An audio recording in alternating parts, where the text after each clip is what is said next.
Hi there. So since the start of my sports career, most of my coaches have always given me the same advice. Eating a good plate of pasta night before a competition on the big day. Have a hearty breakfast. Really everything you need, and to drink energy drinks during the effort. You've all heard it. I've been hearing it since I was 14. So in essence, a little bit like the breakfast theory, where doctors and dietitians, as they often say, claim that breakfast is the most important meal of the day. It's been repeated for so many years that it has undoubtedly become an absolute truth. There I'm going to make some enemies where everyone agrees. It's that the body needs quality fuel, just like a car, in order to function properly and efficiently, and to be healthy and remain in good condition. Your body, as you are likely already aware, has energy reserves. In this video, I actually explain why some people do physical activity on an empty stomach and even do weight training and sports while fasting. For example, I train on an empty stomach. So you should know that carbohydrates are a good source of quick energy, and these will therefore be used as a primary focus and very easily. So for more information, I kindly invite you to please click on the link to download the fitness guide. So specialists in the world of sports and performance have found that athletes and other professionals perform better in the presence of glucose. So glucose is the form of sugar used by the body, such as during exercise.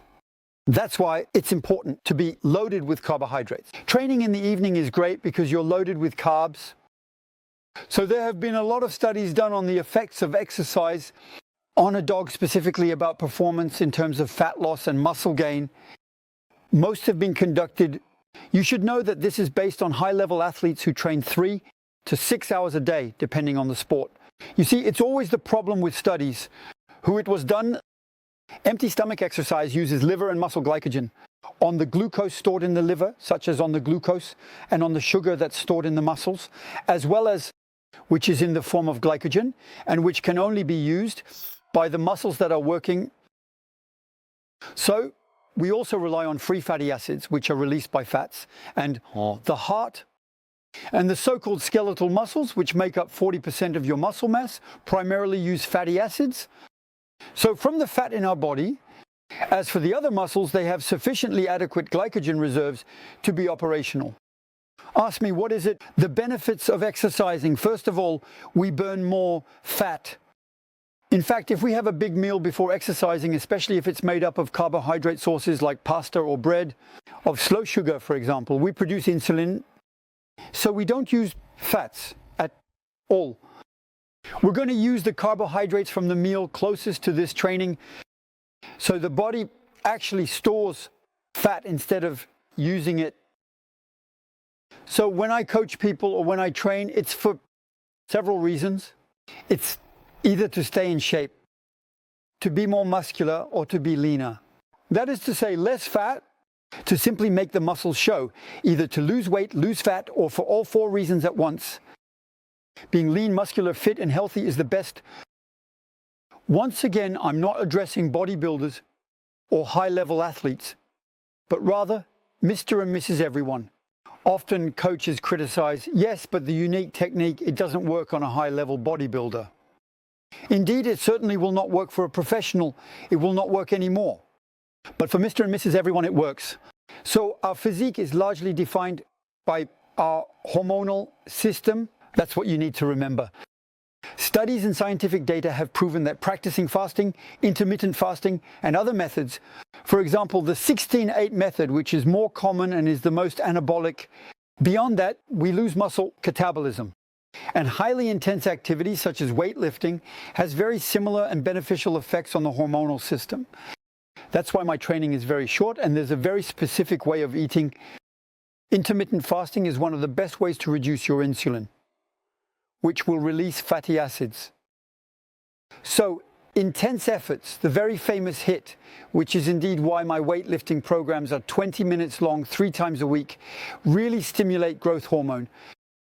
Just so you know, after 16 hours of fasting, the production of growth hormone increases by 2,000%. That's huge, and it's much better than getting injections. It's natural, you stay within a normal range. So this hormone, growth hormone, is the hormone of youth. So of course it is highly sought after by bodybuilders and elite athletes because it actively contributes to building big muscle. So we can build muscle by doing little exercise and lose weight without working out. Yes, it's possible. So I know this is going to suit those who are allergic to sports just fine. But actually what's important is the hormonal system and nutrition. Weightlifting is just a tool to mobilize and boost anabolism. So the combination of fasting and intense exercise has promoted the use of our fat reserves as an energy source. That's why we can lose weight more quickly. On the other hand, if you eat just before, it actually has the opposite effect. Insulin will increase, and therefore the production of growth hormones will be lower.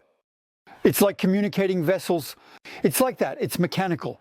This explains why some people do a lot of sports and gain weight every year. I see people who do 12, 13 hours of sports a week and still gain fat. So with training on an empty stomach, we can build lean muscle. When you want to build muscle, one hormone is essential. It's the famous testosterone everyone dreams about. So it plays a role, among other things, in increasing muscle mass and reducing fat mass, even in women. It's important to know that women have testosterone in smaller amounts, of course. Training on an empty stomach boosts testosterone levels, and as I mentioned earlier, it reduces insulin sensitivity.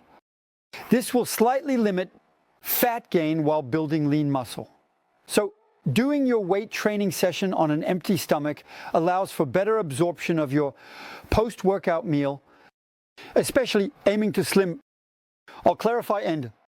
So to optimize lean muscle gain, you can train on an empty stomach, but be careful with very short and intense weightlifting sessions. Don't go doing long sessions, it won't work. You will use your reserves. So I recommend taking approximately 5 grams of BCAAs about 30 minutes or so before your workout. You can take them during the session. It's important since you don't have enough protein in your body. I suggest eating within an hour after your weight training session to take advantage of the metabolic and hormonal spike. The point is to consume slow sugars.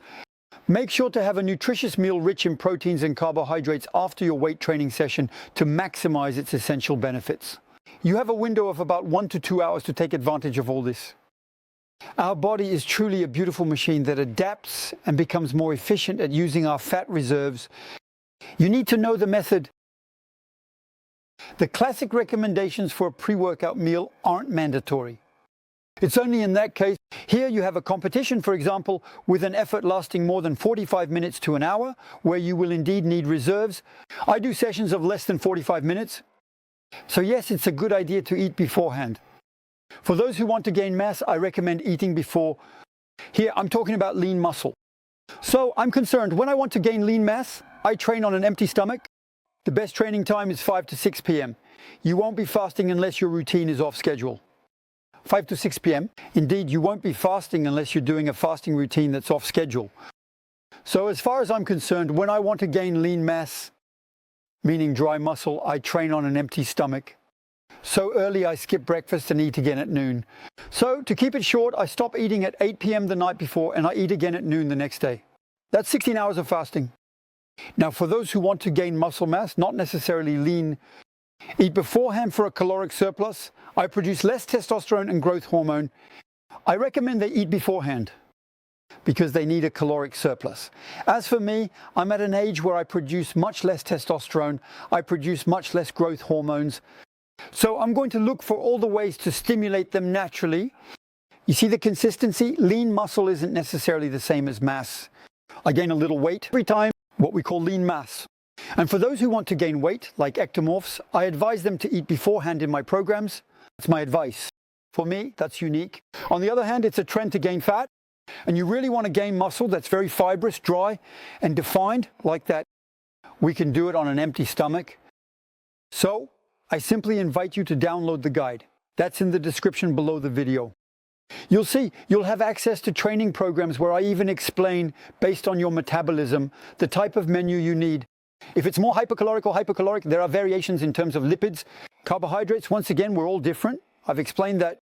But what's important is that each time the sessions are short, you do them 3 times a week, 20 minutes telling you, and you can do it at home with bod weight. Then as you progress, a weighted vest. But what's important is that everyone can do it, and you can do it at home and there's a huge time saving for outcomes.